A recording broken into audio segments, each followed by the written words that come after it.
masagama awadi ke sara bibogaru awadi ke sara bibogaru inarkina mangake yomadi kanke tina walbaru yomadi kanke tina walbaru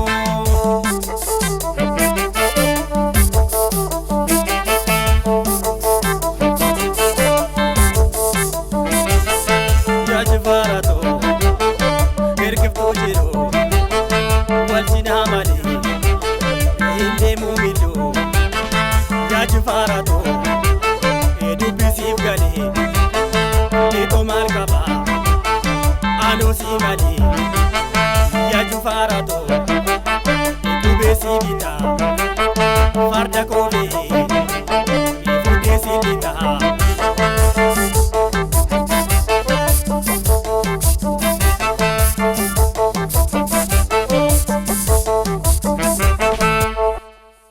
Studio Kiya Yokan Keke.